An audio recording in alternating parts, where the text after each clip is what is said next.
نحمده ونصلي ونسلم على سيدنا ومولانا محمد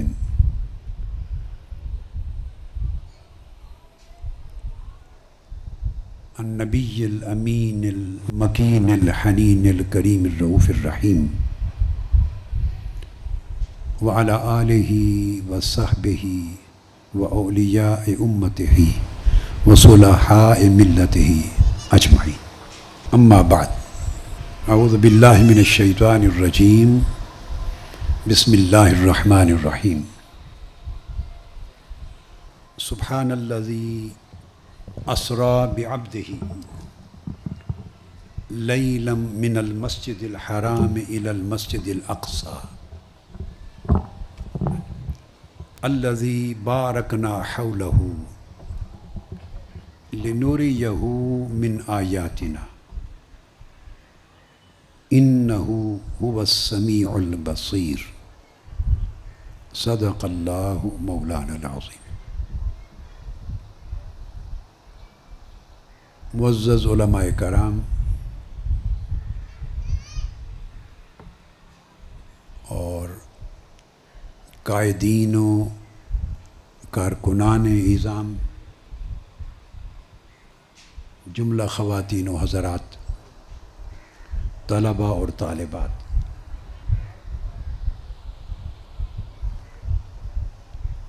اور دنیا بھر میں اس مجلس میں دور دراز کے علاقوں میں جو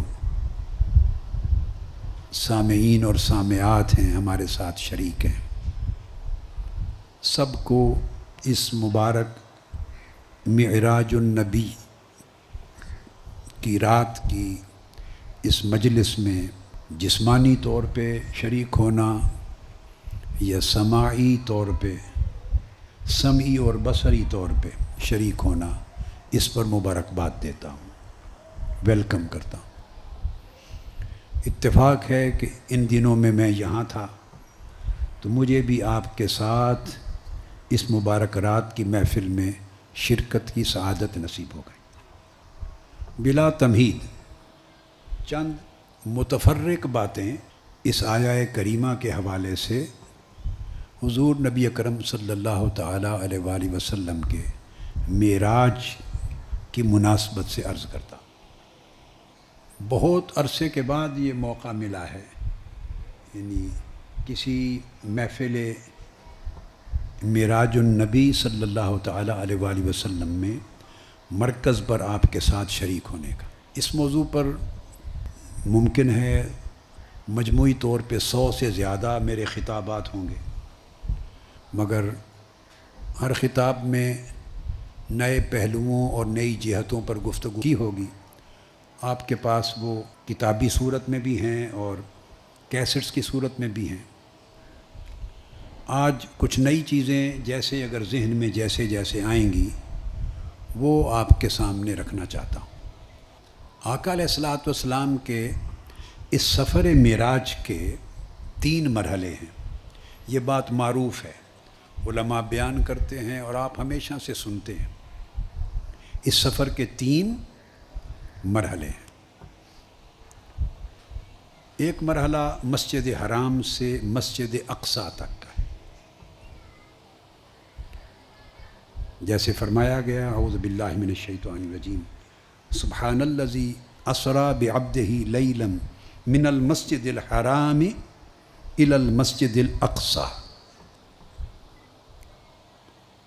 پاک ہے وہ ذات جو لے گئی اپنے مقرب برگزیدہ محبوب بندے کو مسجد حرام سے مسجد اقصیٰ تک رات کی ایک تھوڑی سی کڑی میں۔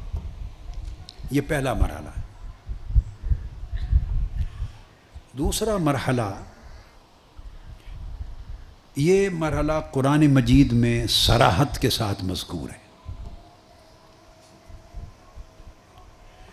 اس کا انکار کرنا کفر ہے۔ معراج نبوی صلی اللہ علیہ وسلم کے اس حصے کا انکار بولیے کفر ہے، نص صریح سے ثابت ہے۔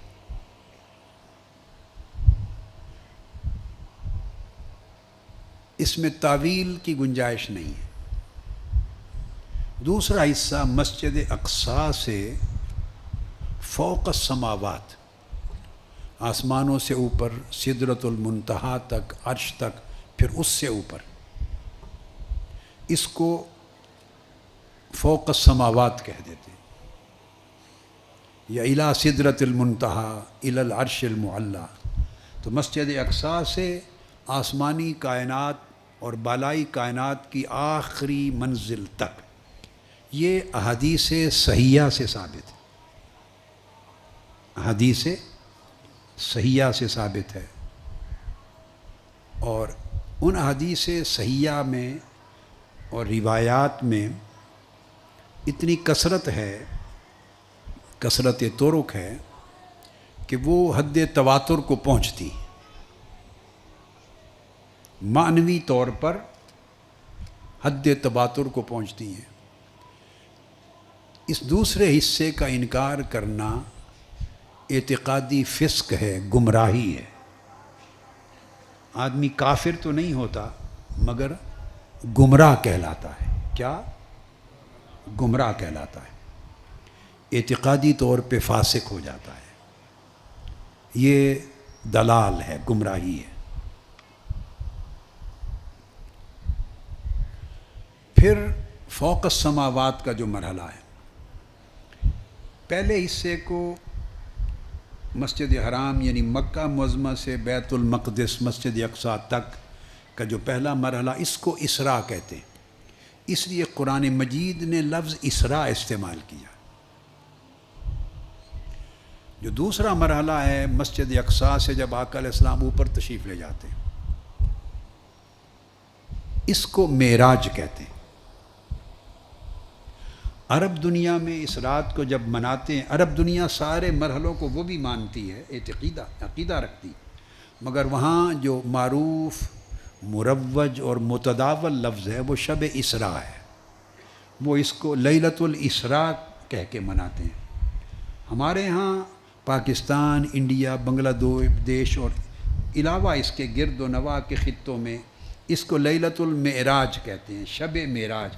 ہمارے ہاں یہ لفظ زیادہ معروف ہے، عرب دنیا میں قرآنی لفظ ہے لیلۃ الاسراء، اس لفظ کا استعمال اور رواج زیادہ ہے۔ پھر سدرۃ المنتہا سے آگے، جہاں بعض احادیث میں آتا ہے کہ سیدنا جبرائیل امین علیہ السلام بھی رک گئے، اور اس سے آگے آقا علیہ الصلوۃ والسلام کے ساتھ شریک سفر رہنے کی استعداد اور صلاحیت اور طاقت ان میں نہیں تھی۔ وہ جو اس سے آگے کا سفر ہے قاب قوسین او ادنیٰ تک، جس کی آخری منزل کا کوئی تعین نہیں ہے، نہ وہ ذہنوں میں آ سکتی، اس کو بعض کتب میں بعض عرفاء نے، خواجہ نظام الدین اولیاء نے بطور خاص اور کئی اور عرفاء اور اولیاء نے اعراج کا نام دیا ہے۔ اعراج کا ایک تیسرے مرحلے کو ایک تیسرا نام بعض بزرگوں نے دے دیا، ورنہ دوسرے مرحلے کو سدرۃ المنتہا سے بھی آگے تک، قاب قوسین او ادنیٰ تک، مسجد اقصیٰ سے لے کے آن ورڈ سارے کو معراج بھی کہہ سکتے ہیں۔ اگر یوں کہیں تو عنوان دو بن جائیں گے، اسراء اور معراج، اور اگر تینوں مرحلوں کو الگ الگ ٹرم عنوان دیں تو پھر اسراء، معراج اور اعراج کا نام دے دیں گے۔ اس حصے کا انکار کرنا حق اور ثواب سے ہٹ جانا ہے، یعنی حق اور ثواب سے محروم ہونا ہے۔ مگر اس حصے کے انکار کرنے سے نہ بندہ کافر ہوتا ہے اور نہ صریح گمراہ ہوتا ہے۔ آپ سمجھیں ہیں بات کو؟ یہ بات میں نے اس لیے سمجھائی کہ ہمارے ہاں ایک ہی بات سکے بند ہوتی ہے اور ایک ہی ٹھپا ہاتھ میں ہوتا ہے، وہ ہر جگہ لگاتے جاتے ہیں، تفریق نہیں کرتے۔ علم تفریق کرنے، حسب مرتبہ تفریق کرنے اور ہر چیز کی تفصیل کرنے کا نام. تو آپ کو معلوم ہونا چاہیے کہ کس حصے کے انکار سے بندہ کافر ہو جاتا ہے، کس حصے کے انکار سے بندہ ضال اور گمراہ ہو جاتا ہے، اور کس حصے کے انکار سے بندہ ثواب سے محروم ہوتا ہے. ثواب سواد کے ساتھ، اجر و ثواب کے معنی میں نہیں، یعنی صحت عقیدہ یا عقیدے میں خیر کا پہلو، اس سے محروم ہوتا ہے. یہ جو اب تک گفتگو میں نے کی یہ معروف ہے، اس کو آپ نے کئی بار سنا ہے، پڑھا ہے، بیشتر لوگ جانتے ہیں جو علمی شغف رکھتے ہیں. جو اتنا نہیں جانتے تو انہیں معلوم ہو گیا. اب یہاں سے جو آگے آج کی نشست کے لیے خصوصی چند باتیں کرنا چاہتا ہوں وہ یہ ہے کہ یوں تو سارا سفر معراج حضور علیہ الصلوۃ والسلام کا جسم مع الروح کے ساتھ، جسد مع الروح، یعنی سارا سفر معراج جسمانی ہے.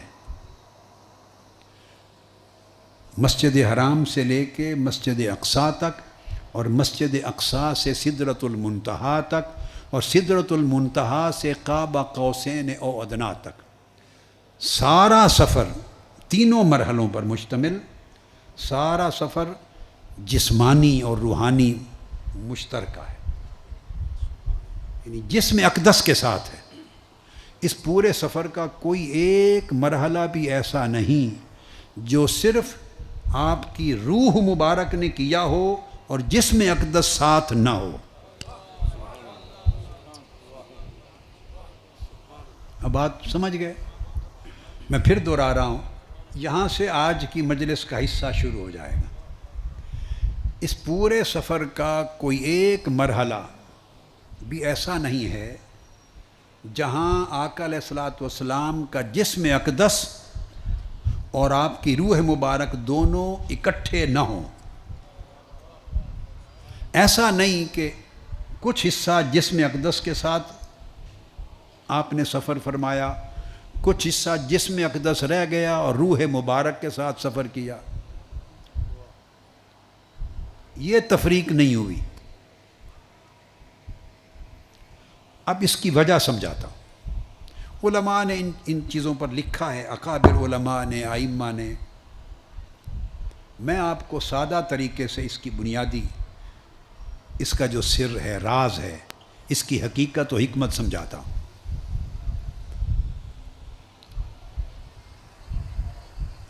میں یہ پہلی دلیل سمجھانا چاہتا ہوں کہ آپ سارے سفر کو کچھ حصہ جسم کے ساتھ اور کچھ حصہ روح کے ساتھ اس طور پہ تقسیم نہیں کر سکتے. تقسیم نہیں کر سکتے. یا سارا سفر جسم کے ساتھ ماننا ہوگا،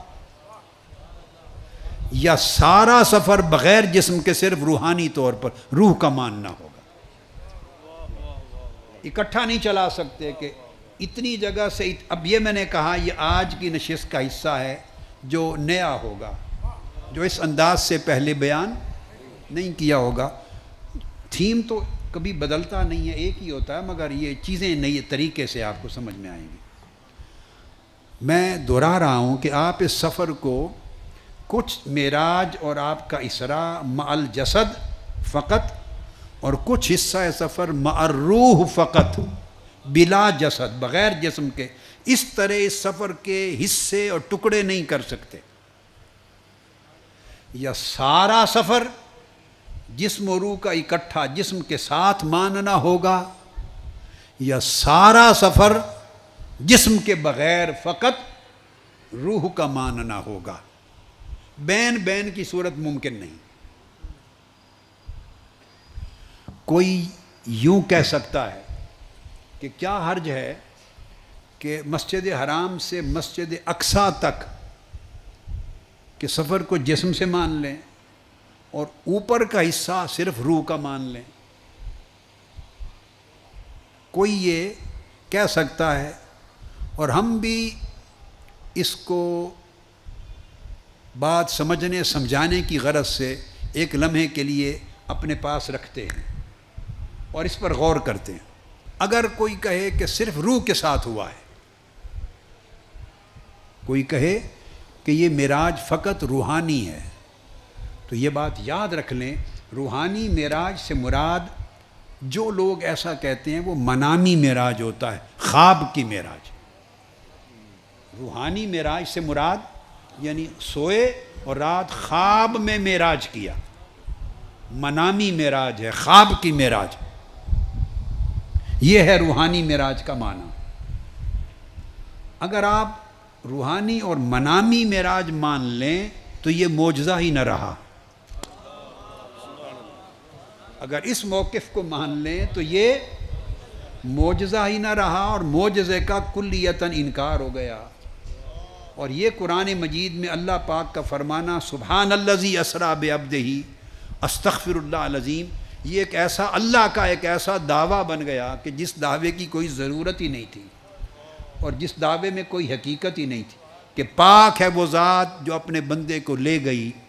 وہ ذات خواب میں تو ہزاروں اولیاء کو لے جاتی ہے، تو آقا علیہ السلام کی تخصیص کیا ہوئی؟ خواب میں تو ہزاروں اولیاء آقا علیہ السلام کی امت کے ایسے ہو گزرے ہیں اور ایسے ہوتے ہیں جنہیں خواب میں مسجد حرام سے مسجد اقصیٰ تک خواب میں اور کبھی آسمانوں تک یہ سفر کرایا جاتا ہے. کئیوں نے کیا ہے، کئی اللہ کے کئی اولیاء نے یہ سفر کیا ہے. اور اگر وہ خواب ہی کا سفر ہے تو پھر تو آقا علیہ السلام کی تخصیص نہ رہی، اور تخصیص جب نہ رہی تو معجزہ نہ رہا. جب معجزہ نہ رہا تو اللہ کا کلام غیر ضروری بن گیا اور دعویٰ بغیر بنیاد کے بن گیا. تو یہ نہ قرآن میں اس کا ورود ریلیونٹ رہا، نہ سورہ النجم والنجم اذا ہوا سے آگے وہ کوئی 16-17 آیتوں کا کوئی ریلیونس نہ رہا آقا علیہ السلام کی ذات سے. وہ الگ بات ہے، اس بحث میں نہیں پڑھتے کہ اس سے مراد جبرائیل امین کو لینا ہے، ما زاغ البصر وما طغی، یہ اللہ پاک کو لینا ہے. ثم دنا فتدلی سے مراد آقا علیہ السلام کو اور اللہ کی ذات کو لینا ہے، یا آقا علیہ السلام کو اور جبرائیل امین کی ذات کو لینا ہے. فتدلی سے مراد کس کو لینا ہے؟ فکان قاب قوسین او ادنیٰ سے مراد کس کو لینا ہے؟ بحث تو یہی ہوتی ہے نا علماء میں کہ اس جگہ اس لفظ کا اشارہ اللہ رب العزت کی طرف ہے یا اس کا اشارہ سیدنا جبرائیل علیہ السلام کی طرف ہے. بھائی اللہ کی طرف ہو یا جبرائیل امین کی طرف ہو، اگر سب کچھ خواب میں ہوا ہے تو یہ معجزہ ہی نہیں ہے. خواب آتے رہتے ہیں. خواب عام مومنین مسلمانوں کو بھی آتے ہیں اور صالحین کو اس سے بہتر صادق خواب آتے ہیں، سچے. پھر اولیاء کو ان سے اچھے سچے خواب آتے ہیں. پھر اولیاء کاملین کو، صادقین کو، مقربین کو، صدیقین کو اور سچے خواب آتے ہیں. اور سچے خوابوں میں اولیاء کو اللہ کی زیارت بھی ہوتی ہے، جبرائیل امین کی زیارت بھی ہوتی ہے، وہ جبرائیل امین کے ساتھ سفر بھی کرتے ہیں، وہ مسجد اقصیٰ بھی جاتے ہیں، وہ آسمانوں پر بھی جاتے ہیں، وہ جنتوں میں بھی جاتے ہیں. اولیاء خواب میں ہر جگہ جاتے ہیں. اب اگر اس کو منامی اور روحانی معراج لے لیں تو یہ تو معجزہ کا انکار ہو گیا. یہ تو معجزہ کا ہی انکار ہو گیا. اور اللہ پاک جو اس طرح فرما رہے ہیں سبحان الذی، پاک ہے وہ ذات.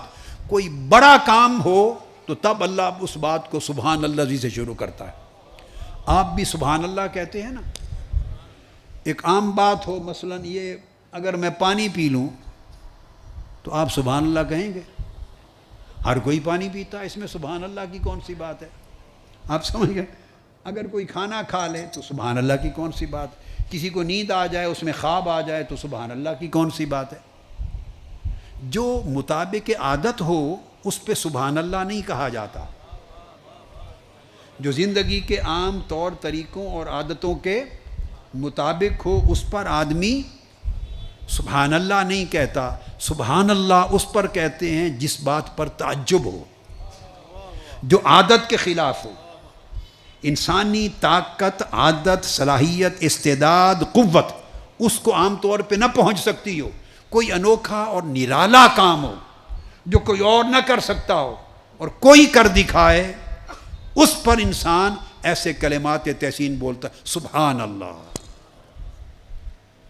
قاری صاحب بھی جب تلاوت کرتے ہیں تو جب وہ بڑے خاص انداز میں اوپر جاتے ہیں تو تب لوگ سبحان اللہ کہتے ہیں. جب تک روٹین میں کوئی پڑھ رہا ہوتا ہے تو اس پہ تعجب کے، تحسین کے خاص کلمات وارد نہیں ہوتے. یہ ہے سبحان الذی اسریٰ بعبدہ، پاک ہے وہ ذات. اور پاک کس سے؟ شک و شبہ اور اعتراض سے پاک ہے، ہر قسم کی کمزوری اور نقص سے پاک ہے. جو چیز تم سوچ نہیں سکتے وہ اللہ نے اپنے محبوب کے لیے کر دکھائی، تو فرمایا پاک ہے وہ ذات. سبحان اللہ. تو پہلی بات تو یہ ہوئی کہ اگر اس کو منامی اور روحانی لے لیں، منامی لے لیں، سمجھ رہے، تو پھر تو معجزہ نہیں، پھر تو معجزہ نہیں. اب سیکنڈ سٹیپ لیتا ہوں، آگے ایک قدم آگے بڑھتے ہیں.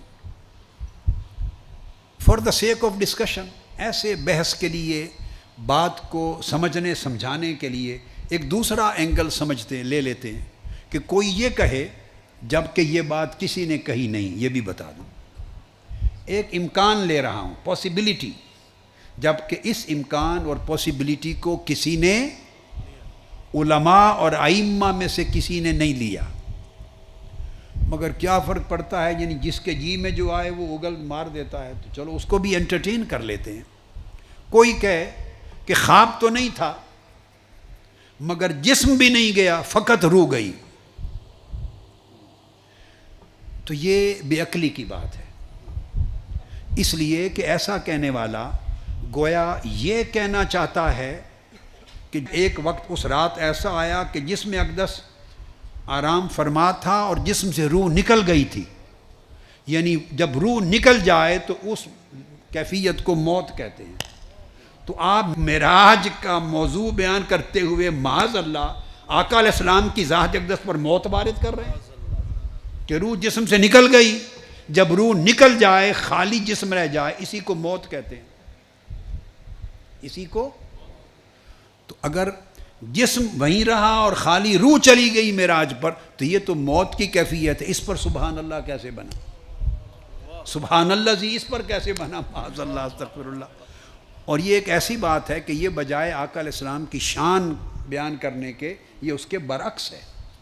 اور پھر 1200 سال میں ائمہ، محدثین، علماء، متکلمین، فقہا اور اکابر اصول دین اور عقیدے کے کسی نے یہ بات نہیں کہی کہ جسم وہیں رہا مکہ معظمہ میں جہاں آپ لیٹے ہوئے تھے اور روح اس میں سے نکل گئی اور جبرائیل امین روح کو ساتھ لے کے چل پڑے. کیا؟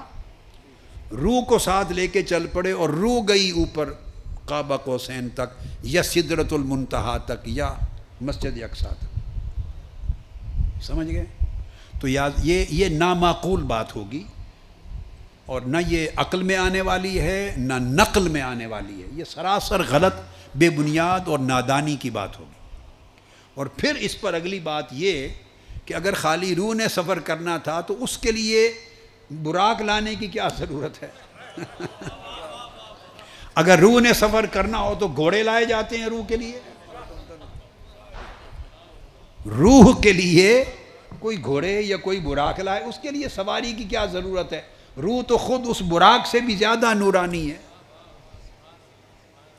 یہ جو براق لایا گیا یہ تو خود اس بات کا میسج ہے کہ آقا علیہ السلام جسد مبارک سمیت بنفس نفیس سفر کے لیے تشریف لے جا رہے ہیں.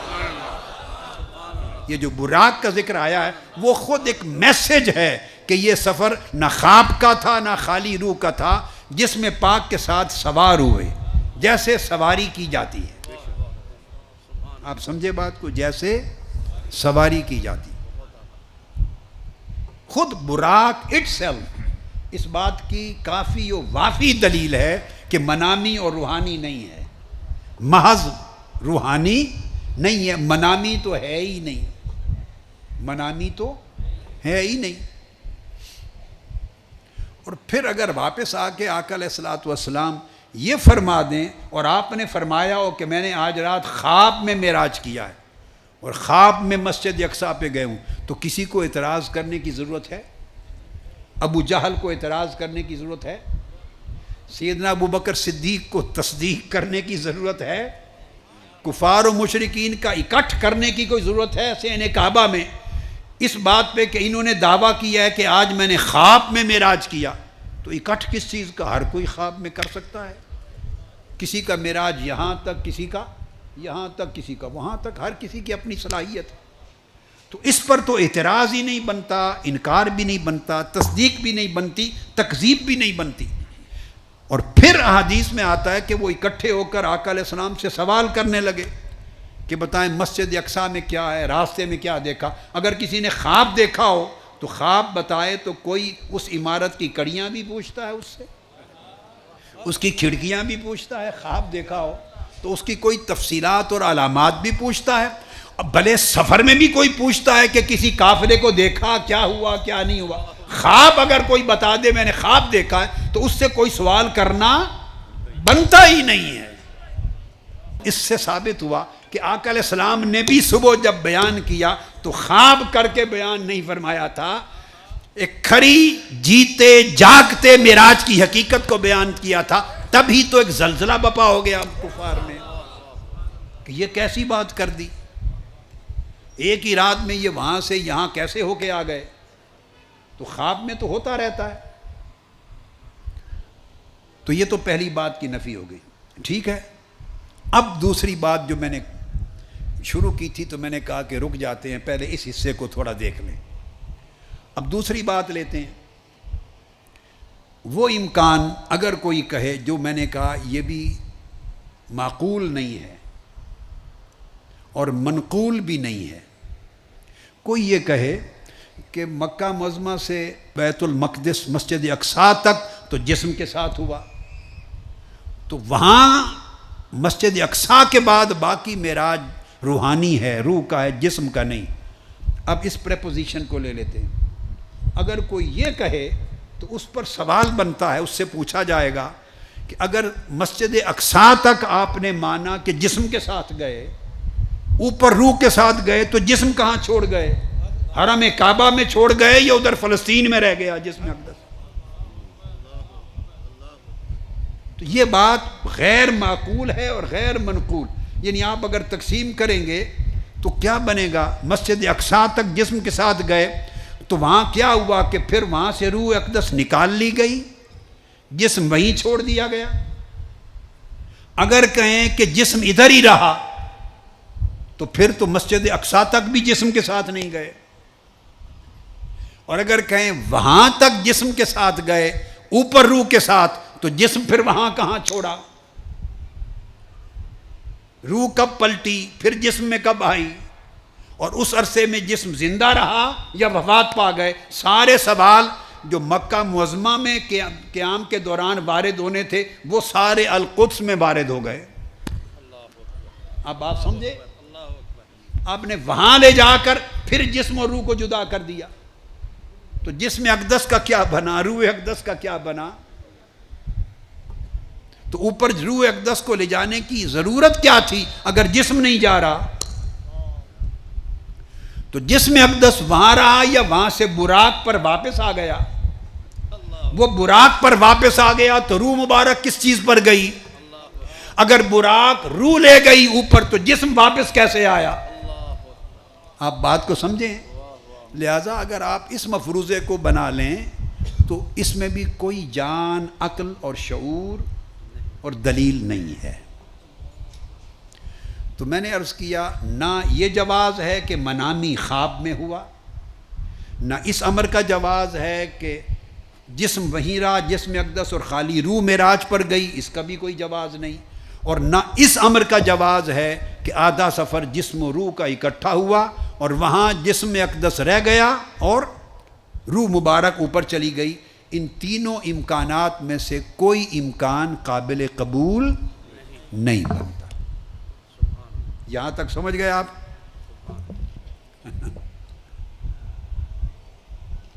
اب ہم اسی پر آ جاتے ہیں جو اصل جمہور کا مذہب ہے کہ آقا علیہ الصلوۃ والسلام کا سارا سفر معراج مسجد حرام سے لے کے قاب قوسین او ادنا تک وہ جسم و روح کے ساتھ اکٹھا ہے. جسم اقدس کے ساتھ گئے، روح مبارک کے ساتھ گئے. اب ایک سوال پیدا ہو سکتا ہے کہ براق لانے کی کیا ضرورت تھی؟ براق لانے کی کیا ضرورت ہے؟ تو اس کے جواب میں ایک بات پہلے سمجھا چکا ہوں اشارتاً، اس کو ریپیٹ کرتا ہوں. ایک ضرورت تو یہ تھی، یہی ثابت کرنے کے لیے کہ آقا علیہ السلام کا معراج، اسراء اور معراج جسم و روح کے ساتھ اکٹھا ہو رہا ہے.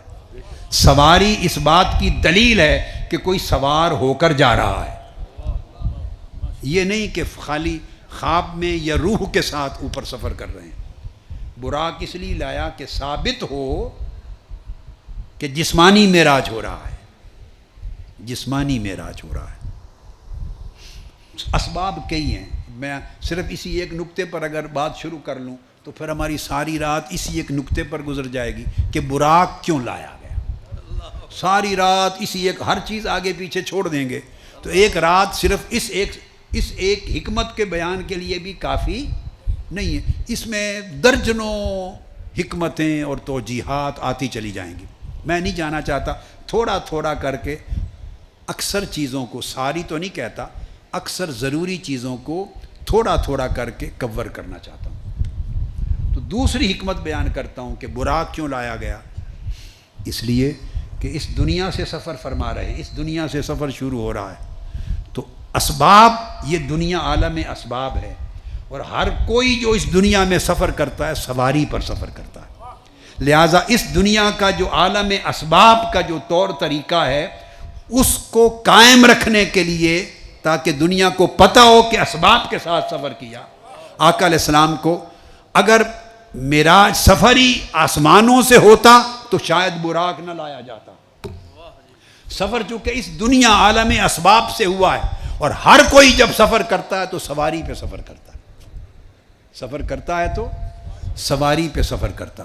اس لیے سواری لائی گئی تاکہ آقا علیہ السلام کے سفر کی جو ہیئت ہے، سفر کی جو شکل ہے، وہ عالم اسباب کے طریقوں سے مطابقت کر جائے، عالم اسباب کے جو طور طریقے ہیں ان کے ساتھ موافقت ہو جائے، اور اسی سے ثابت ہو کہ واقعی جسمانی معراج ہو.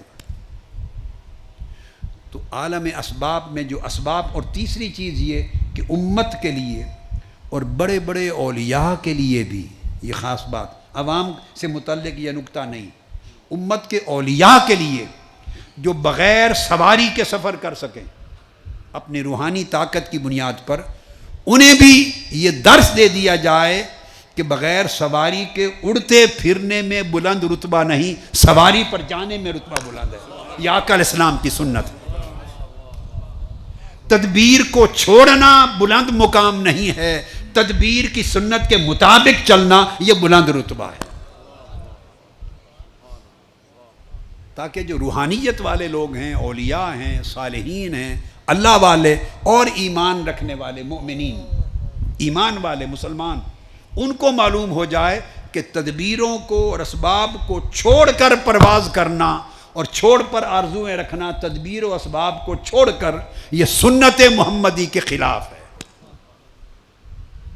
آقا علیہ السلام سے بڑھ کر تدبیر اور سبب کے بغیر سفر کی طاقت اور کون رکھ سکتا ہے کائنات؟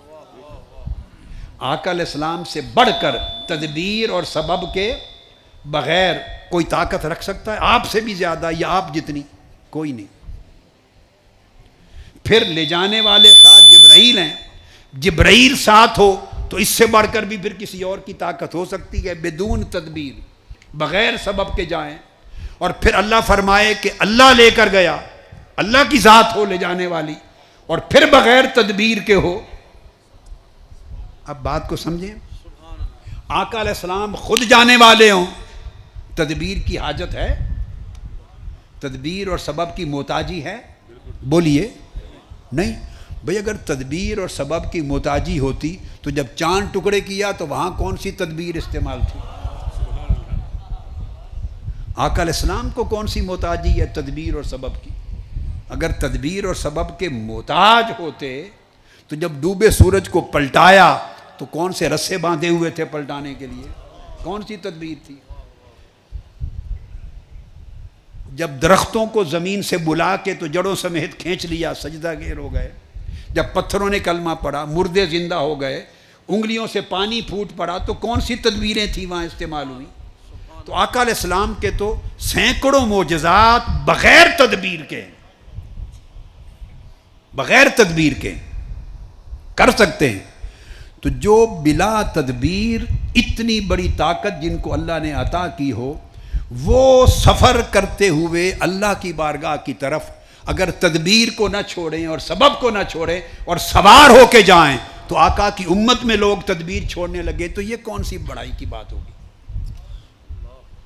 اس سے یہ نقطہ اخذ کرتا ہوں، براق کی سواری سے اخذ کرتا ہوں، جو بیمار لوگ ہیں وہ علاج نہیں کرواتے، کہتے ہیں خالی دم سے ٹھیک کر دیں۔ تو دم برکت کا عمل ہے، اس سے برکت ہوگی، مگر علاج کی تدبیر کو چھوڑنا نہیں چاہیے، یہ سنت کے خلاف ہے۔ میں براق سے اخذ کر رہا ہوں یہ نقطہ، آپ کو سمجھ آئی ہے؟ اپیرنٹلی کوئی سمجھے گا براق کا اور یہ علاج کا کیا تعلق ہے، نہیں، یہ تعلق آپ سمجھ گئے ہیں۔ بہت سے لوگ بے شمار معاملات میں تدبیر چھوڑ دیتے ہیں، جو سنت ہے وہ چھوڑ دیتے ہیں، اور تدبیر سے بالا چاہتے ہیں سب کچھ ہو جائے، یہ بھی ہو جائے، بچے بھی ہو جائیں، امتحان میں بھی پاس ہو جائیں، علاج بھی ہو جائے، شفا یابی بھی ہو جائے، کاروبار بھی شاندار، سارا کام تدبیر سے بالا چاہتے ہیں۔ یہ سنت نہیں ہے، سنت۔ اور جو کوئی آپ کو یہ راستہ دکھائے وہ ولی اللہ نہیں ہو سکتا۔ جو کوئی آپ کو ایسا راستہ دکھائے، دعویٰ کرے، وہ ولی اللہ اور صالح اور متبع سنت نہیں ہو سکتا۔ کمال اتباع سنت میں ہے۔ جو اتباع سنت میں جتنا بلند ہوتا چلا جائے گا، جتنا بلند ہوتا چلا جائے گا، اس کا مرتبہ ولایت اتنا اونچا ہوتا چلا جائے گا۔ تو تدبیر اور اسباب کو ترک کرنا سنت نہیں ہے، اسباب کو استعمال کرنا سنت ہے۔ استعمال کرنا۔ اب آپ کا ایک اور معجزہ آقا علیہ السلام کا سناتا ہوں، اس کی مثال کو سمجھانے اور تقویت دینے کے لیے۔ اس پر آپ کی نگاہ نہیں گئی ہوگی، بیان بھی نہیں اکثر و بیشتر کبھی نہیں ہوا ہوگا، مگر اس پر آپ کو میں مرکوز کراتا ہوں آپ کی توجہ۔ آپ نے کثرت کے ساتھ سنا، کثرت کے ساتھ، کہ آقا علیہ السلام جب پانی ختم ہو گیا حدیبیہ میں تو نہیں تھا، تو 1500 صحابہ کے وضو اور غسل کے لیے پانی مہیا کر دیا، انگلیوں سے چشمے بہہ پڑے۔ اس طرح درجنوں مرتبہ یہ واقعات پیش آتے، درجنوں مرتبہ، جب صحابہ کرام کے لشکر 10 ہزار کا لشکر بھی اگر پیاسا ہوتا، وضو اور غسل کا پانی نہ ہوتا، تو آقا علیہ السلام اپنی مبارک انگلیوں سے چشمے پانی کے نکال کے ان کو سیراب کر دیتے۔ یہ تو سن رکھا ہے نا، بولیے، سن رکھا ہے۔ اب اس میں تدبیر، اس میں بھی ایک تدبیر ہمیشہ آقا علیہ السلام نے استعمال فرمائی سنت کے لیے، اور وہ کیا؟ یہ دیکھیے، انگلیوں سے کبھی پانی پھوٹا؟ کبھی کسی کی انگلیوں سے پانی کا چشمہ پھوٹ سکتا ہے؟ موسیٰ علیہ السلام نے بھی جب اپنی امت کو، بنی اسرائیل کو پانی کے چشمے دینے تھے تو اپنی انگلیوں سے نہیں پھوڑے وہ چشمے، زمین میں عصا مارا، چونکہ چشمے زمین سے پھوٹا کرتے ہیں، چشمے زمین ہی سے پھوٹتے ہیں، پتھروں سے پھوٹتے ہیں، زمین سے پھوٹتے ہیں۔ وہ کام کیا جو ظاہراً ہوا کرتا ہے۔ معجزہ کیا تھا؟ وہ چشمہ نہیں تھا، آپ کا عصا لگا اور چشمہ پھوٹ پڑا، یہ معجزہ تھا۔ اور آقا علیہ السلام کا معجزہ موسیٰ علیہ السلام کے معجزہ سے 100 گنا زیادہ طاقتور تھا، 100 گنا زیادہ عظیم تھا۔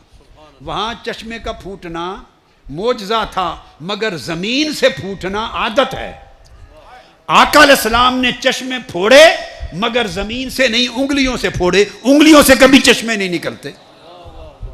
یہ گوشت اور پوست کی انگلیاں ہیں، اس میں سے چشمے کیسے نکلیں؟ اب بات کو سمجھے، چشمہ موسیٰ علیہ السلام نے بھی جاری کیا، مگر وہاں سے جاری کیا جہاں سے جاری ہوتے ہیں، ٹھیک ہے، اس جگہ نہیں تھا، مگر ہوتے زمین سے ہی ہیں۔ مگر آقا علیہ السلام نے زمین سے چشمے جاری نہیں کیے، جب ضرورت پڑی اپنی انگلیوں سے جاری کر دیے۔ انسانی جسم سے کبھی چشمے نہیں نکلتے، انگلیوں سے کبھی چشمے نہیں پھوٹتے۔ یہ 100 گنا بڑا معجزہ تھا۔ اس میں بھی سنت تدبیر جاری رکھی، سنت تدبیر۔ آپ سوچ رہے ہوں گے وہ کیسے؟ سن لیں، ایسا آقا علیہ السلام نے کبھی نہیں کیا کہ جب پانی کی ضرورت صحابہ کرام کو پڑی تو ان کے سامنے ایسے ہوا میں انگلیاں کر دی، ہاتھ، اور انگلیوں سے سیدھے چشمے جاری فرما دی۔ ہوا اس طرح ہی ہے، مگر اس طریقے سے نہیں کیا۔ جب ضرورت پڑتی تو آپ فرماتے کوئی برتن لے آؤ، تھوڑا سا پانی لے آؤ، کوئی کوزہ لے آؤ، کوئی لوٹا جیسے لوگ استعمال کرتے ہیں، کوئی چھاگل لے آؤ، کوئی کوزہ لے آؤ، کوئی برتن منگواتے اس میں کچھ پانی ہے، فرماتے لے آؤ۔ عرض کرتے صحابہ کرام یا رسول اللہ ایک بوند بھی نہیں رہ گئی۔ مشکیزہ لے آؤ، یا رسول اللہ ایک بندے کا پینے کا بھی نہیں رہ گیا، خالی ہو گئی۔ فرمایا کوئی بات نہیں، لے آؤ۔ حتیٰ کہ کچھ نہ ہوتا تو فرماتے کہ پیالہ ہی لے آؤ۔ کوئی برتن منگواتے، اس برتن میں دست مبارک ہاتھ ڈالتے تاکہ ایک پردہ ہو جائے، تاکہ ایک پردہ ہو جائے، ہاتھ کو چھپا دیتے اور پھر چشمے جاری کر دیتے، پھر چشمے جاری کر دیتے۔ اب بات کو سمجھے، ایسے نہ کرتے تاکہ کوئی جادو غریبی نہ سمجھے، واہ واہ، جادو غریبی نہ سمجھے اور کوئی سارا بلا تدبیر بھی نہ سمجھے۔ یعنی وہ جو تھوڑا سا پانی ہوتا، ایک قطرہ، 2 قطرے، 2 بوندیں، اس میں ہاتھ ڈبو کے دریا بنا دیتے، دریا بنا دیتے۔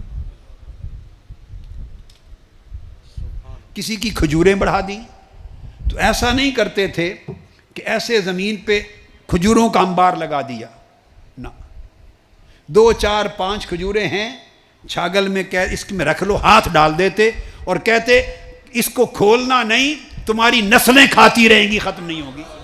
اور حضرت ابو ہریرہ فرماتے ہیں کہ سیدنا عثمان کے زمانے تک 25 سال ہماری نسلیں کھاتی رہے اور میں بھی کھاتا رہا، ورنہ ایک دن کی کھجوریں تھی، ایک دن صبح اور شام کھائی جاتی۔ تو ہاتھ ڈال کر، پردہ رکھ کر اسی کو سمندر بنا دیتے۔ تو یہ تدبیر بھی اختیار کرتے کہ تاکہ 2 بوند پانی بھی ہے، چند کھجوریں بھی ہیں، ان کو بڑھاتے، کرتے تخلیق، کرتے تخلیق، مگر شکل تکثیر کی رکھتے، یعنی پیدا کرتے، پانی پیدا کرتے مگر شکل ایسی دکھاتے جیسے زیادہ فرما رہے۔ سمجھ آئی بات کی آپ کو؟ جی، تو یہ براق سے بات چلی تھی کہ براق پر سفر اس لیے فرمایا تاکہ سبب کو استعمال کرنا، تدبیر کو استعمال کرنا سنت ثابت ہو جائے کہ اس سے بڑا معجزہ کیا ہوگا۔ اللہ کی بارگاہ میں جانا، معراج، اس سے بڑا تو کوئی معجزہ نہیں ہے نا، یہ آخری حد ہے۔ اس معجزے میں بھی آقا علیہ السلام نے تدبیر کی صورت کو اور سبب کو کاٹا نہیں ہے، برقرار رکھا ہے۔ یہ ہے براق۔ اب میں دوسری بات اسی میں ایک اور کر رہا تھا کہ آقا علیہ السلام جسم اقدس کے ساتھ، اپنے پیکر بشریت کے ساتھ تشریف لے گئے۔ پہلا پڑاؤ دیکھتے ہیں وہ مسجد اقصیٰ پہ ہوا ہے، من المسجد الحرام الی المسجد الاقصیٰ۔ مسجد اقصیٰ میں پہلا سٹے ہوا، سٹاپ اوور ہوا ہے آقا علیہ السلام کا۔ آپ بھی جب سفر کرتے ہیں سٹاپ اوور ہوتا ہے نا، اور ایئرپورٹ پہ رکتے ہیں اور اگلی فلائٹ لیتے ہیں اور ٹرانزٹ پیسنجرز ہوتے ہیں، تو آقا علیہ السلام نے ٹرانزٹ کیا ہے مسجد اقصیٰ میں، القدس میں ٹرانزٹ کیا ہے، سٹاپ اوور کیا ہے، اور ٹرانزٹ کر کے آقا علیہ السلام نے اگلے سفر کے لیے روانگی کی ہے۔ اس ٹرانزٹ میں جو خاص چیز ہوئی، خاص، وہ یہ کہ تمام انبیاء علیہ السلام صف آرا ہوئے اور آقا علیہ السلام نے ان کو جماعت کروائی، امامت کروائی۔ اب اس نقطے کو سمجھاتا ہوں، تمام انبیاء علیہ السلام آقا علیہ السلام کے مقتدی بنے اور آپ نے جماعت، انبیاء کی جماعت کو امامت فرمائی۔ اب دیکھنے والی بات یہ ہے کہ انبیاء علیہ السلام جب صف میں کھڑے تھے، تمام انبیاء، تو کیا وہ اپنے اصلی جسموں کے ساتھ جسمانی طور پہ کھڑے تھے؟ بولیے، اگر وہ اصلی جسموں کے ساتھ کھڑے تھے تو قبروں میں ان کے جسم کہاں گئے؟ اور ایسا کسی حدیث اور روایت سے ثابت نہیں ہے کہ وہ جسموں سمیت قبروں سے نکل آئے تھے۔ ایسا نہیں ہوتا، ایسا نہیں ہوتا کہ وہ اپنی اپنی قبور سے اپنی اصل اجساد مبارکہ کے ساتھ نکل آئے تھے اور بنفس نفیس اپنے مبارک اصلی جسموں کے ساتھ صفوں میں کھڑے تھے، آقا علیہ السلام کے پیچھے نماز پڑھی۔ ایسا نہیں، ایسا نہیں۔ ایک چیز تو بڑی کلیئر کر لیں، نہیں ہے۔ اب دو امکان ہو سکتے ہیں۔ کتنے؟ ایک امکان یہ ہو سکتا ہے کہ فقط مقدس ارواح تھی ان کی اور وہ مقتدی تھی، یہ اور یہ حق ہے۔ دوسرا یہ امکان ہو سکتا ہے کہ ارواح اجساد مثالیہ ان کو مل گئے، مثالی جسم مل گئے، اللہ پاک نے دے دیے، تو ان کی روحیں تھیں مگر مثالی اجساد کی شکل میں، مثالی جسموں کی شکل میں۔ جو مثالی جسم امیجز ہوتے ہیں، امیجز ہو جاتے ہیں۔ بس ان دو میں سے ایک امکان ہے، پہلے والا نہیں ہے۔ اب جو نقطہ یہاں سمجھانا چاہتا ہوں، ان اینی کیس انبیاء علیہ السلام خواہ اجساد مثالیہ کے ساتھ ہوں، یعنی مثالی جسم کے ساتھ کھڑے تھے، اور خواہ مجرد روحوں کے ساتھ کھڑے تھے، دونوں صورتوں میں ان کی مقدس ارواح تھیں، دونوں صورتوں میں مقدس ارواح تھیں جو نماز پڑھ رہی تھیں آقا علیہ السلام کی اقتداء میں۔ اور آقا علیہ السلام جب آگے کھڑے تھے وہ خالی روح نہیں تھی، وہ جسم کے ساتھ کھڑے تھے۔ اب یہ بات سمجھیں، تو اس میں تو کوئی شک نہیں کہ انبیاء علیہ السلام سارے اپنی مقدس ارواح کے ساتھ، روحوں کے ساتھ کھڑے ہیں، ان کی ارواح انبیاء ہیں، اور ارواح انبیاء کی امامت جسد مصطفیٰ کروا رہے ہیں۔ آقا علیہ السلام کا جسم مبارک، آف کورس روح مبارک اندر ہے، جسم روح اکٹھا ہے۔ جب ہم جسد مبارک کی بات کرتے ہیں تو روح سمیت ہے۔ انبیاء کی ارواح، روحیں، مقتدی اور امامت آقا علیہ السلام کے جسد مبارک کے ساتھ حضور فرما رہے ہیں۔ یہ بات آپ سمجھیں۔ اب امام مقتدیوں سے عرفہ اور اعلیٰ ہوتا ہے۔ امامت عرفیت اور افضلیت سے ہوتی، اعلیٰ مقام ہوتا ہے۔ امامت آقا علیہ السلام جسم مبارک کے ساتھ فرما رہے ہیں، مقتدی انبیاء کی روحیں۔ اس سے میری سمجھ میں یہ بات آئی ہے، میں نے زندگی میں کبھی کسی کتاب میں پڑھا نہیں، پہلی باتیں بھی نہیں پڑھی، کتابی نہیں ہیں پہلی باتیں بھی، مگر یہ بات بھی زندگی میں کبھی نہیں پڑھی، وہ یہ کہ ارواح انبیاء مقتدی ہوں اور آقا علیہ السلام اپنے جسد مبارک کے ساتھ امامت کروائیں، تو اس کا مطلب یہ ہوا کہ آقا علیہ السلام کا جسم بھی انبیاء کی روحوں سے افضل ہے۔ یہ بات کہنا چاہتا ہوں، میری سمجھ میں یہ بات آئی ہے جو میں نے اخذ کیا ہے اللہ کی توفیق سے، کہ آقا علیہ السلام کی بشریت بھی، پیکر بشری جسم مبارک بھی انبیاء کی روحوں سے افضل اور عرفہ والا ہے اور زیادہ منور ہے۔ اور ان ادر ورڈز، دوسرے لفظوں میں یوں کہوں گا کہ آقا علیہ السلام کا جسم اطہر بھی انبیاء کی روحوں سے زیادہ لطیف ہے۔ جسم اطہر یعنی آپ کا پیکر بشری بھی انبیاء کی مقدس روحوں سے زیادہ لطیف ہے.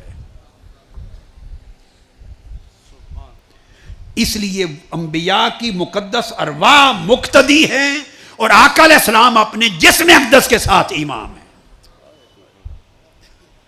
تو گویا اس سے ایک نقطہ اور جو میں اخذ کر پایا ہوں اور سمجھ پایا ہوں اللہ رب العزت کی توفیق سے، وہ یہ کہ اللہ رب العزت نے آقا علیہ السلام کے جسم اطہر کو، جو بشری پیکر ہے، جو پیکر بشریت ہے، جسم اطہر، اس کو اتنی نورانیت، اتنا نور دیا ہے جسم کو کہ وہ انبیاء کی روحوں کے نور سے بھی زیادہ طاقتور ہے. اور یاد رکھ لیں، روح خود نور ہوتی ہے. بولے، روح خود نور ہوتی ہے. روح مادی شے نہیں ہے، روح نور ہوتی ہے. اور پھر انبیاء کی روحیں نور علی نور، نوروں سے افضل نور انبیاء کی روحیں. اور انبیاء کی روحیں جو اعلیٰ درجے کا نور ہیں، ان کی امامت آقا علیہ السلام کا پیکر بشری کروائے، جس میں مبارک ان کی امامت کروائے، تو پتہ چلا کہ حضور کی بشریت بھی انبیاء کی نورانیت سے اعلیٰ ہے. اور آقا علیہ السلام کے جسم مبارک کو اتنی لطافت اور اتنی نورانیت حاصل ہے کہ جس کو انبیاء کی مقدس روحیں بھی اس تک نہیں پہنچ سکتی. اس لیے آقا علیہ السلام اس قابل ہوئے کہ جسد مبارک سے ان کی مقدس روحوں کو امامت کروا لیں، ان کی مقدس روحوں کو. اور یہ پھر دوسرا، یہ آپ کا مقام و مرتبہ بھی ہے، یہ آپ کا مقام و مرتبہ بھی ہے کہ اولین و آخرین تمام انبیاء اور رسول آقا علیہ السلام کی اقتداء میں اور امامت میں نماز پڑھیں. تو آقا علیہ السلام کا درجہ کیا؟ اس سے ایک چیز اور جو میری سمجھ میں آئی ہے وہ یہ کہ آقا علیہ السلام کا اس سے دیکھنا چاہیے، سمجھنا چاہیے کہ جو جسم اقدس ہے، پیکر بشریت ہے، اس کی حیت کیا ہے، اس کی حقیقت کیا ہے، جو انبیاء کی ارواح سے بھی بلند و بالا ہے. تو اس پیکر بشری کا اور جسم اطہر کا اپنا حال کیا ہے؟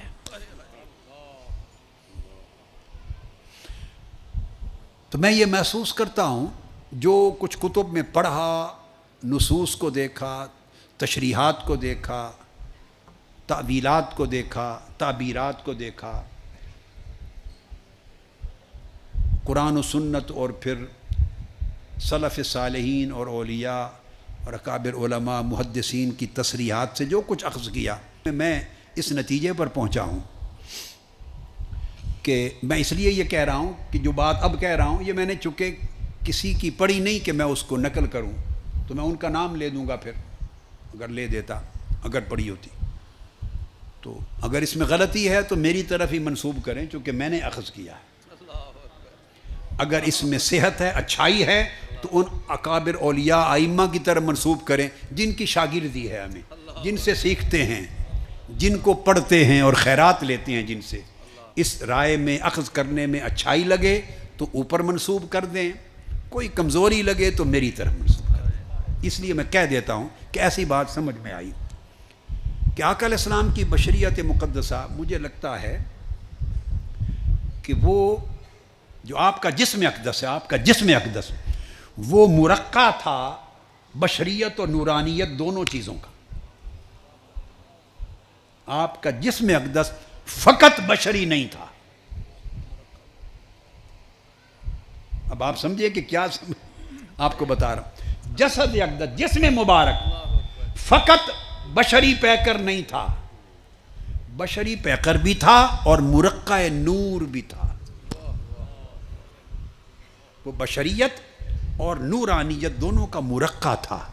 اس لیے اب آپ اس نقطے کو سمجھ کے جب مطالعہ کریں گے اور سمجھیں گے تو آپ پر بات کھل جائے گی. اس لیے آپ کے جسم اقدس پر بشری خواص بھی تھے اور آپ کے جسم اقدس میں نورانی خواص بھی تھے. ایسی خاصیتیں بھی تھی جو بشری خاصیتیں ہوتی ہیں اور ایسی خاصیتیں بھی تھی جو بشر کی نہیں ہوتی، وہ نورانی خاصیتیں ہوتی ہیں. بات کو سمجھے؟ مثلا اب جب تک یہ نقطہ آپ کے ذہن میں بیٹھ گیا، اب مثالوں سے آپ سمجھ جائیں گے، مثالیں معلوم ہیں آپ کو، جب جوڑیں گے اس نقطے کو تو مثالوں کے ساتھ تو بات کھل جائے گی۔ آپ نے سنا ہے، پڑھا ہے کہ جسم اقدس کا سایہ نہیں تھا، اب سایہ نہ ہونا یہ بشر کی خواص میں سے نہیں، یہ نور کے خواص میں سے ہے، اور جسم کا سایہ ہونا یہ بشری خواص میں سے ہے۔ تو سایہ جسم ہو یہ بشری پہلو ہے، اور سایہ نہ ہو یہ نور کا پہلو ہے۔ جسم کا عالم یہ تھا، جسد اقدس کا عالم یہ تھا، اسی وجہ سے آقا علیہ السلام کے حسن کی کوئی مثال نہ تھی۔ جسم اقدس سے ایک اور مثال دیتا ہوں، پسینہ نکلتا تھا، پسینہ آتا تھا، تو جسم پر پسینہ آئے یہ بشری خواص میں سے ہے کہ پسینے کا آنا بشری خواص میں سے ہے، مگر پسینے میں خوشبو آئے یہ بشری خواص نہیں، نورانی خواص میں سے ہے۔ کوئی پسینہ کسی بشر کا ایسا نہیں ہو سکتا جس میں تھوڑی یا زیادہ سمیل نہ ہو۔ جب پسینہ آئے گا، بھلے جسم میں ہو، بغل میں ہو، کہیں ہو، یا کپڑوں پہ جائے تو اس میں سمیل آئے گی، یہ بشری خواص ہے۔ تو پسینے کا آنا بشری حصہ تھا، اور اس میں سمیل کا نہ آنا بلکہ خوشبو آنا یہ نور کا حصہ تھا۔ آپ سمجھیں بات؟ کس طرح دو چیزیں جمع تھی، کس طرح دو چیزیں جمع تھی۔ اور جو خوشبو آتی پسینہ مبارک سے، وہ خوشبو لگائے بغیر آتی۔ کوئی کہے کہ آپ خوشبو لگاتے تھے، یہ آقا علیہ السلام کی سنت ہے، درست ہے، مگر یہ ثابت ہے حدیث صحیحہ سے کہ بدون خوشبو لگائے بغیر بھی جدھر سے گزر جاتے فضائیں معطر ہو جاتی۔ ٹھیک ہے، یہ اس نقطے پر چونکہ پھر ارتکاز نہیں کر رہا، ورنہ پھر ساری رات اسی ایک نقطے پہ وضاحت کرنے لگیں تو پتہ نہیں 2 راتیں گزر جائیں ایک نقطے پر، اس لیے ایسے ایک 2 مثالیں دے کے گزر رہا ہوں۔ اسی طرح ایک اور خاصیت بتاتا ہوں، سکریشنز آپ کے زبان دہن مبارک میں، منہ مبارک میں ہوتی، جس سے لعاب دہن بنتا ہے، تھوک بنتا ہے، ہمارا تھوک بنتا ہے، تو آقا علیہ السلام کا بھی لعاب دہن بنتا۔ تو لعاب دہن کا بننا یہ بشری خواص میں سے ہے، مگر اس میں جراثیم کا نہ ہونا نور کے خواص میں سے ہے۔ لعاب دہن کا بننا بشری خواص میں سے ہے، مگر اس سے بیماروں کو شفا ہو جانا یہ نور کے خواص میں سے ہے۔ آپ کے اور میرے لعاب سے نہیں ہو سکتا، اس میں جرمز ہوں گے، بیکٹیریا ہوگا، تو بیکٹیریا کہاں چلے گئے؟ وہ نور میں گم ہو گئے۔ لعاب دہن بنا یہ بشری خواص ہے، اور بیکٹیریا نہیں ہوئے، شفا آ گئی، یہ نور، عالم نور کے خواص میں سے۔ اس طرح بہت ساری بیسیوں آقا علیہ السلام کی سیرت طیبہ اور آپ کے فضائل میں موجود ہیں، معلوم ہو سکتی ہیں، بس میں چند ایک مثالیں دیتے ہوئے آگے بڑھا دیا بات۔ اس سے میں یہ سمجھ پایا ہوں کہ جسم اقدس، بشریت اور نورانیت، جسم اقدس ہی دونوں کا مرکب تھا۔ دیکھیے ایک چیز جو میں نے پہلے 80s کے زمانے کے خطابات میں کہی، 80 کی جو دہائی تھی اس کے خطابات میں ایک چیز آپ کو ملتی ہے، علماء سے بھی سنتے ہیں، کتابوں میں بھی آتا ہے کہ آقا علیہ السلام کی شانیں ہیں الگ الگ، بشریت کی بھی شان ہے، نورانیت کی بھی شان ہے، اور حقانیت کی بھی شان ہے۔ یہ سن رکھا ہے نا آپ نے؟ وہ الگ بات ہے، یہ جو آج کہہ رہا ہوں یہ الگ بات ہے۔ بشریت اقدس کی شان جسم اطہر سے متعلق، نورانیت کی شان آپ کے نور سے متعلق، حقانیت اور مظہریت کی شان آپ کی حقیقت سے متعلق۔ یہ سبجیکٹ الگ تھا جو پہلے کئی بار بیان کیا اور آپ عمر بھر سنتے رہے۔ آج میں وہ بات نہیں کہہ رہا ہوں، بالکل نئی بات کہہ رہا ہوں۔ وہ یہ کہہ رہا ہوں کہ 2 شانیں بشریت اور نورانیت کی دونوں ہی آقا کی جسم اقدس میں جمع تھی، دونوں جسم اقدس میں جمع تھی۔ اب یہاں سے ایک اور چیز سمجھانا چاہ رہا ہوں، ایک نقطہ اور آگے بڑھتے ہیں۔ سوچئے اگر بشریت کی شان اور نورانیت کی شان دونوں آقا علیہ السلام کے جسم اطہر میں ہوں تو دونوں شانیں تو جسم میں آ گئیں، تو جب روح پر پہنچے تو عالم کیا ہوگا؟ اب بات کو سمجھے؟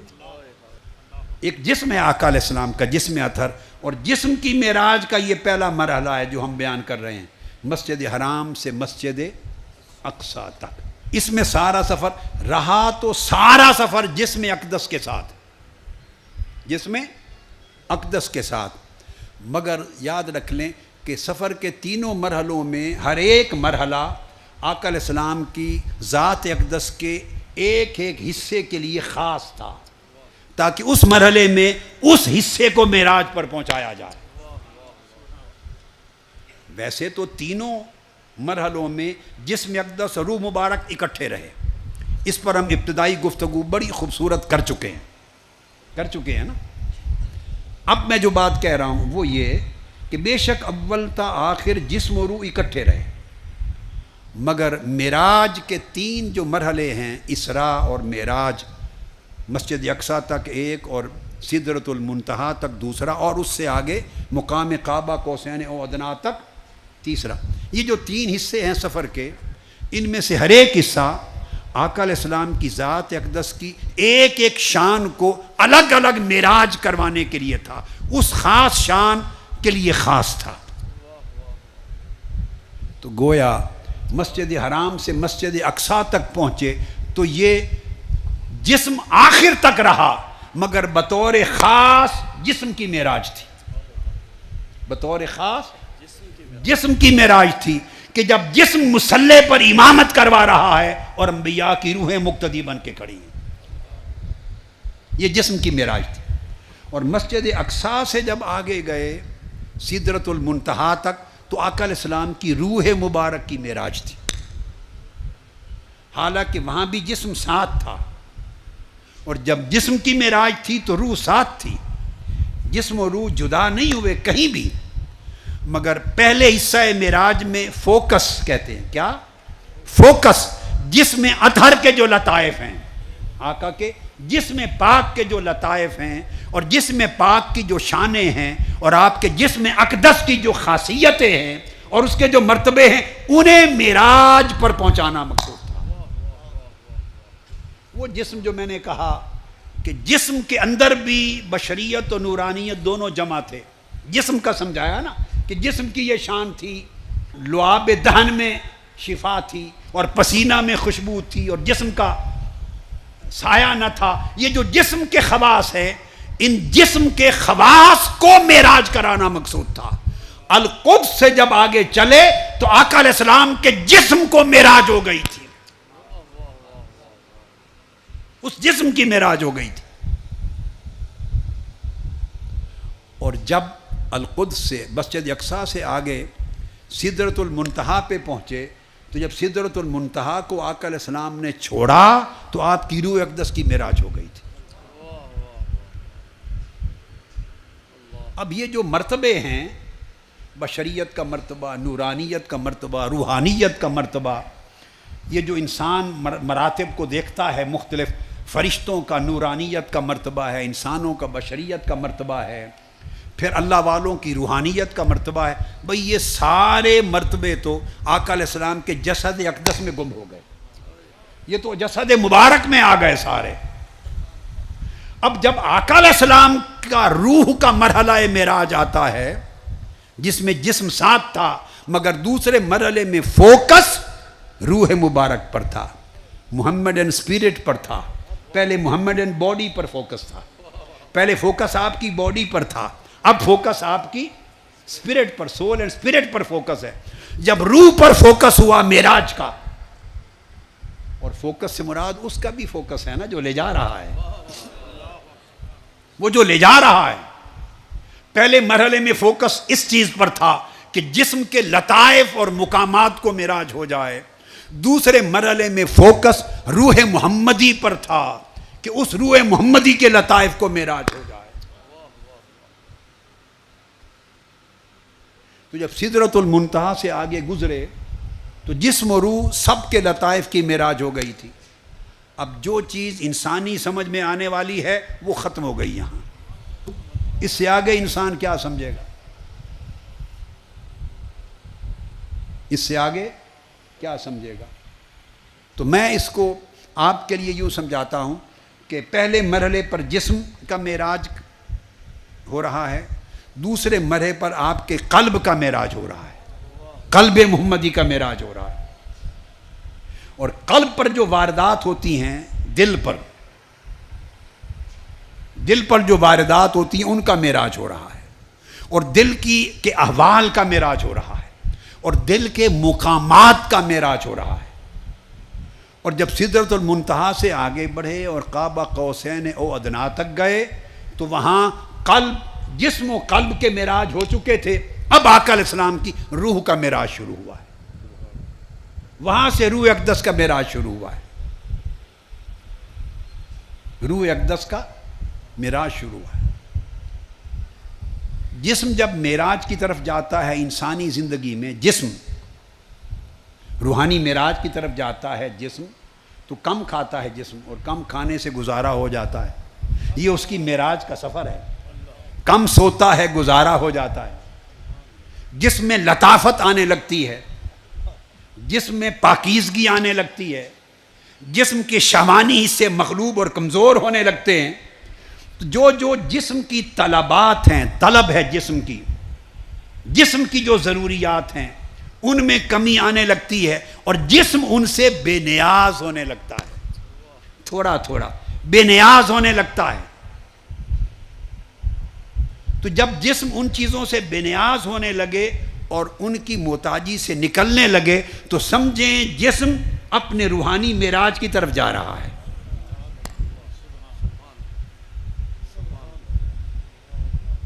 اور قلب، اس کے بھی خواص ہیں. قلب رغبت رکھتا ہے، دل محبت کرتا ہے، یا حرص کرتا ہے، یا لالچ کرتا ہے، یا توکل کرتا ہے، یا زہد رکھتا ہے، یا بے نیاز ہوتا ہے، یا توکل کرتا ہے، یا اس میں اخلاص ہوتا ہے. تو دل کی اپنی اچھی بری خاصیتیں ہیں. تو دل اگر ان بری خصلتوں سے نکلنے لگے اور توکل کی طرف جانے لگے، یقین کی طرف جانے لگے، قلب دل اور اللہ کی محبت کی طرف جانے لگے، تو جب دل ان خاصیتوں میں بڑھنے لگتا ہے تو اسی انسانی زندگی میں سمجھیں اس کے دل کو معراج کا سفر شروع ہو گیا ہے.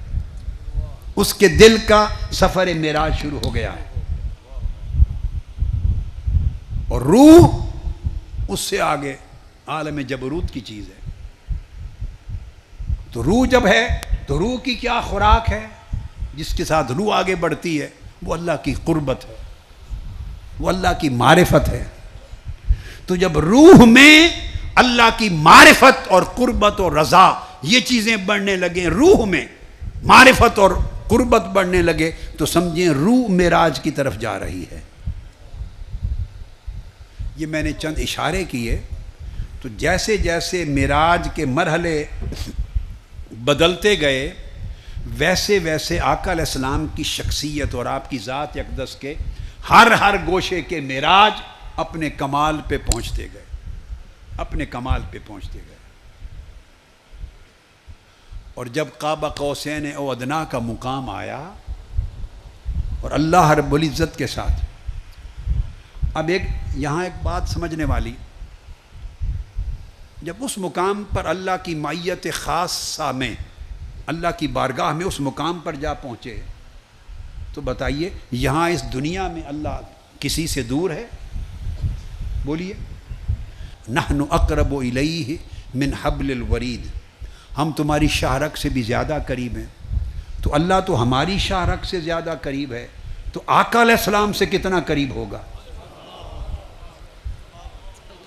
اللہ تو ہماری شاہرگ سے زیادہ قریب ہے، ہم سے ہماری شاہرگ سے زیادہ قریب ہے. تو اپنے محبوب مکرم کے ساتھ اس کے قرب کا عالم کیا ہوگا، کتنا قریب ہوا. تو وہ رب جو آقا علیہ السلام کے ساتھ اتنا قریب ہے کہ جس کا تصور نہیں کر سکتا، تو جو ہر وقت آقا کے ساتھ ہوتا ہے. غار میں بھی تھے تو فرمایا ان اللہ معنا، اللہ ہمارے ساتھ ہے. غار میں بھی تھے، غار ثور میں، تو فرمایا اللہ ہمارے.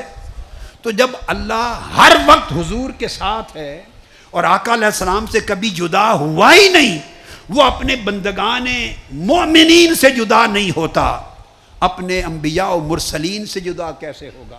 تو جب حضور کے اتنا قریب تھا تو وہ کون سی قربت تھی جس کے لیے حضور وہاں گئے؟ سوچنا ہوگا. یہاں جو ہر وقت قریب ہیں وہ اگر یہی قربت تھی، یہی قربت جو زمین پہ میسر ہے، تو یہ قربت لینے کے لیے کعبہ قوسین پر جانے کی کیا ضرورت؟ یہ بات سمجھنے والی ہے. کوئی اچھوتی قربت ہے تو رب یہاں سے وہاں لے گیا. کوئی نرالی قربت، اور ہم مجلسی، اللہ فرماتے ہیں کہ جو میرا ذکر کرتا ہے میں ان کا ہم نشین ہوتا ہوں. تو اللہ تو یہاں بھی اپنے ذاکروں کا، ذکر کرنے والوں اور اپنی عبادت کرنے والوں کا ہم نشین ہوتا ہے. اور پھر آقا علیہ السلام کے ساتھ اس کی ہم نشینی کا عالم کیا ہوگا؟ وہ رب جو یہاں ہم نشین ہے وہاں کون سی ہم نشینی لینے گئے؟ جو یہاں آقا کی سنتا اور دیکھتا ہے وہاں کون سی چیز سننے اور دیکھنے کے لیے گئے؟ جو یہاں قریب ہے وہاں کون سی قربت کے لیے گئے؟ اگر سمجھیں کہ اس کا معنی یہاں کی قربتوں سے الگ نہیں ہے تو پھر سفر معراج بیکار ہو جاتا ہے، بے معنی ہو جاتا ہے. اگر آپ میری بات سمجھیں، اگر جس نوعیت کی قربت معنوی، میں خاص بات کہہ رہا ہوں، قربت معنوی، معنن اللہ قریب ہے، جسمانی طور پہ تو نہیں ہے نا، جسم سے پاک ہے. قربت معنوی، معنوی ہم نشینی، معنوی اللہ کی ہم مجلسی، معنوی معیت، معنوی مدد، معنوی نصرت. یہ جو معنن اور روحانیتاً سب اللہ کی عنایات اس کے بندوں پر یہاں ہیں.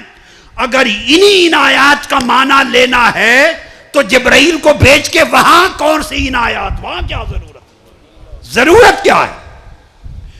یہ ماننا ہوگا، اور اس کے بغیر کوئی چارہ ہی نہیں ہے کہ اگر قربت کے لیے گئے تو وہ قربت یہاں کی قربت سے کوئی جدا تھی، اس سے جدا تھی وہ قربت.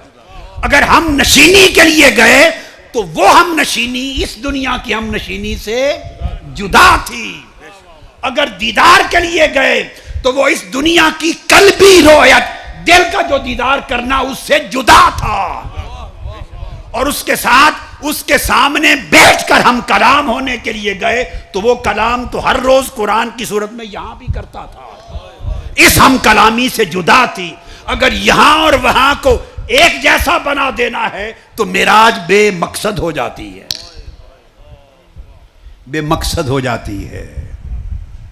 لہذا سب کچھ جو وہاں ملا وہ تھا جو یہاں کے حصے میں نہیں ہوتا. جو وہاں ملا وہ تھا جو یہاں کے حصے میں نہیں ہو جاتا.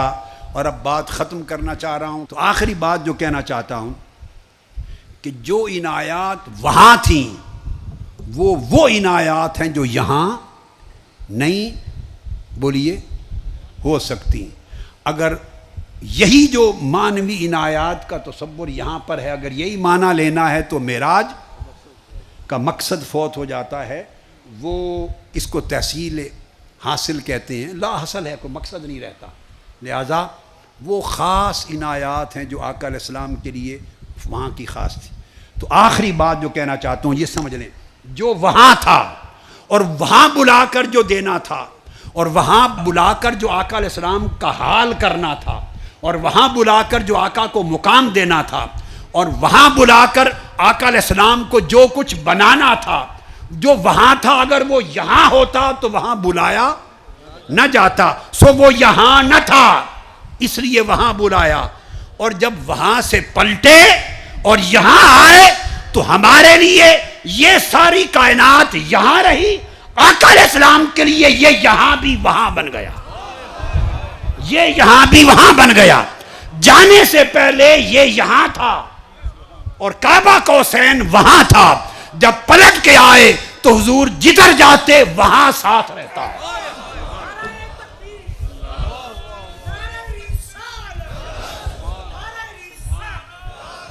واپس آنے کے بعد آقا علیہ السلام ایسا کچھ ہو گئے تھے کہ جہاں رہتے، جہاں جاتے، پھر وہ یہاں نہ رہتے، وہاں ساتھ رہتا.